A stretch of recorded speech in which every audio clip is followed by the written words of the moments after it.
નમસ્કાર, news for ઇન્ડિયામાં આપનું હાર્દિક સ્વાગત છે। સમાચારમાં આગળ વાત કરીએ ઊંઝા નગરપાલિકાની।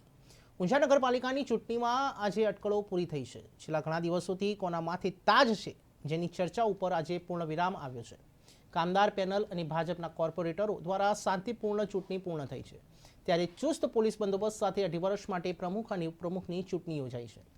ઊંઝા નગરપાલિકાની ચૂંટણી પૂર્ણ થઈ ગયા બાદ કામદાર પેનલ દ્વારા ભાજપને ટેકો અપાયો હતો, જેમાં ઊંઝા નગરપાલિકાના 36 કોર્પોરેટરોમાં કામદાર પેનલના 15 કોર્પોરેટર હતા, એક અપક્ષ કોર્પોરેટર અને 20 કોર્પોરેટર ભાજપના હતા। છેલ્લા 2.5 વર્ષની ટર્મ માટે ચૂંટણી જાહેર થઈ હતી, જેમાં ચૂંટણી આવતા અટકળો સર્જાઈ હતી। જે આટે અટકળો પૂરી થતાં કામદાર પેનલના કોર્પોરેટરોએ સંપૂર્ણ ટેકો જાહેર કર્યો છે।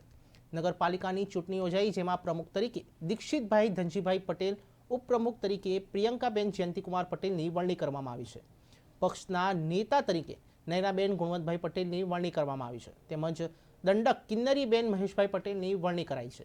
ઉલ્લેખનીય છે કે ઊંઝા નગરપાલિકાની ચૂંટણી પૂર્વ ધારાસભ્ય કિરીટભાઈ પટેલ અને ગુજરાતના મુખ્યમંત્રી સુધી ચૂંટણી બાબતને લઈને ચર્ચાઓ થઈ હતી, તેમજ ગુજરાત આરોગ્ય મંત્રી ઋષિકેશ પટેલ પણ મહત્વનું નિવેદન આપ્યું હતું। ઘીના ઠામમાં જ ઘી છે જેવી ચર્ચાઓએ ચૂંટણી પહેલાં જોર પકડ્યું।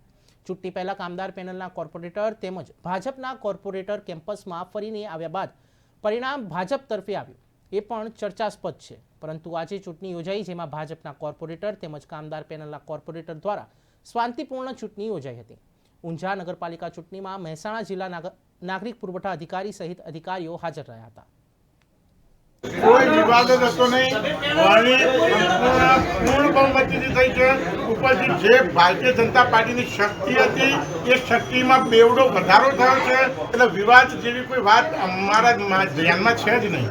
શું કહેશો, હવે પ્રમુખ બનીને કયા કામોને પ્રાધાન્ય આપશો? ભારતીય જનતા પાર્ટીની નીતિ અને સિદ્ધાંત પ્રમાણે ઊંઝા નગરનો સર્વાંગી વિકાસ થાય, નગરના છેવાડાના નાગરિક સુધી વિકાસના મીઠા ફળ પહોંચે અને ઊંઝા નગરની પાયાની સુવિધાઓ સફાઈ, પાણી, લાઇટ અને સ્વાસ્થ્ય સંબંધી અને શિક્ષણના લગતી જે પણ સુવિધાઓ છે એમાં વધુ સારી સુવિધાઓ કેવી રીતે વધુ પ્રોવાઈડ કરી શકાય એ બાબતે અમારી સર્વપ્રથમ પ્રાથમિકતા છે।